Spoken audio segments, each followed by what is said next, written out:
Welcome to another edition of From the Frontlines. I'm joined today by Michelle Whaley. She's the mental health coordinator for the Noblesville School District. Hi, Michelle. Hi.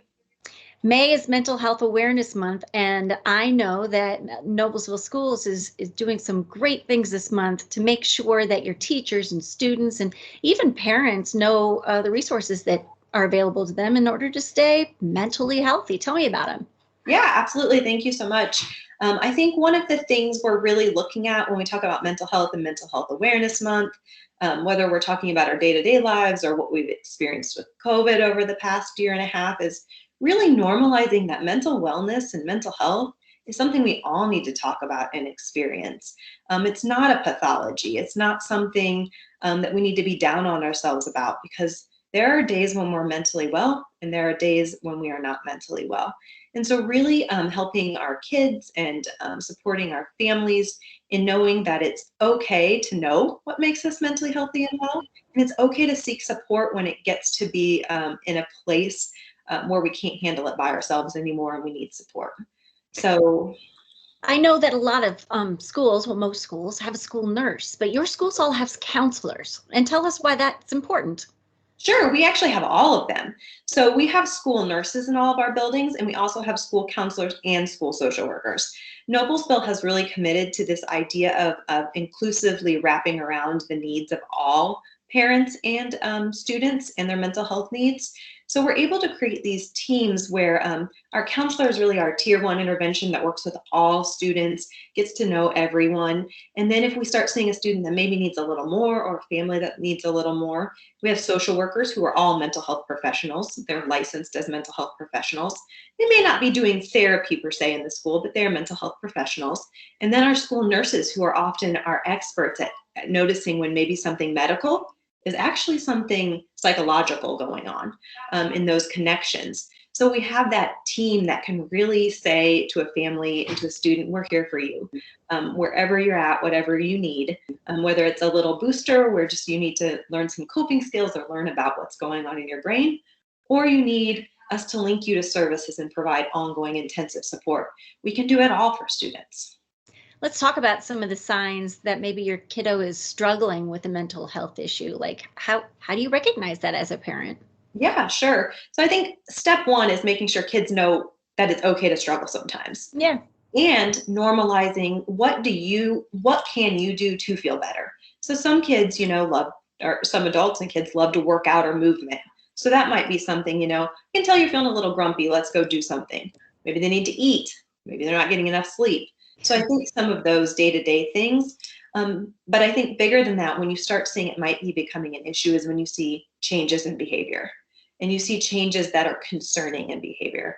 So maybe it's a kid who used to love something and just has lost all interest, whether that be with friendships or with video games or anything in between. Something that a kid saw as passionate that they become completely disinterested in, or a change in behavior, like a kid that wasn't talkative who's now talkative, or vice versa. Doesn't always mean that there's something going on, but that's one of the key things to look for.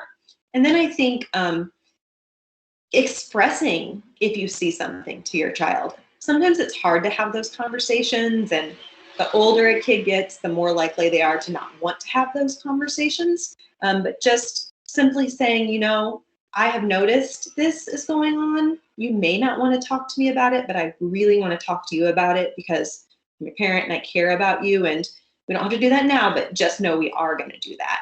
So just kind of being aware for any kind of differences that you're seeing, or mentions of things that might be concerning. What kind of efforts do you make? Activities do you partake in with the staff to make sure that they're in a good headspace?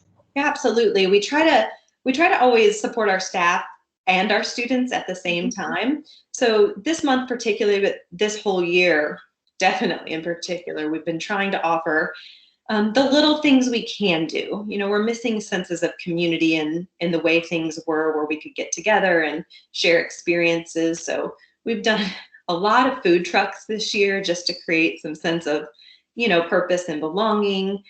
We've been trying to do some self-care bingo at different schools. There's been yoga.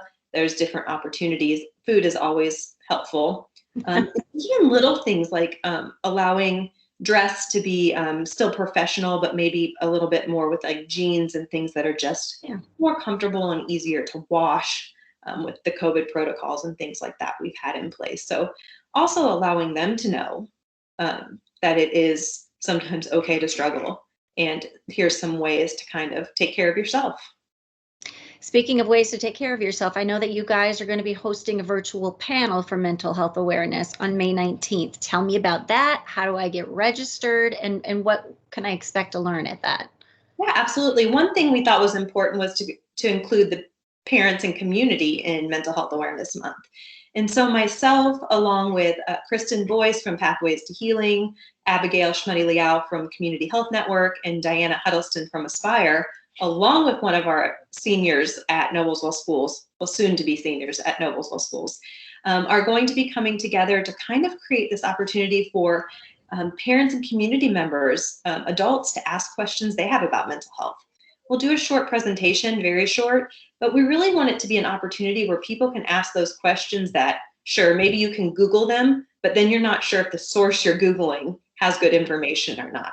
So just to, whether that be, how do I talk to my teenager about these things? Or what is it to be mentally ill? When does it become something you get a diagnosis for? Or why is taking medication every day important? Whatever those questions you might have about mental health, we're hoping we can spend some time having some dialogue and really getting some of experts in the field to answer those, along with that amazing student perspective. I'll make sure I get that link to register from you, and we'll add that to this post. Any other thoughts or ideas that you want to leave people with as we head into the rest of May and Mental Health Awareness Month? Sure. I think more than anything, I just want people to leave with the sense that the more we can talk about how it's okay to struggle sometimes, the better we're all going to be. Because it doesn't feel good to feel alone. And when we can normalize the fact that we all struggle, then we can have better empathy for each other and share ideas and commune in different coping skills that might work for us, whether it's exercise, journaling, gardening, and anything in between. So I feel very passionate about the fact that we need to destigmatize the fact that mental health is something we all have, and therefore should be treated as something to work towards and something to work on instead of pathologize. Michelle Whaley, Mental Health Coordinator for the Noblesville School District, thank you so very much for joining us. Thank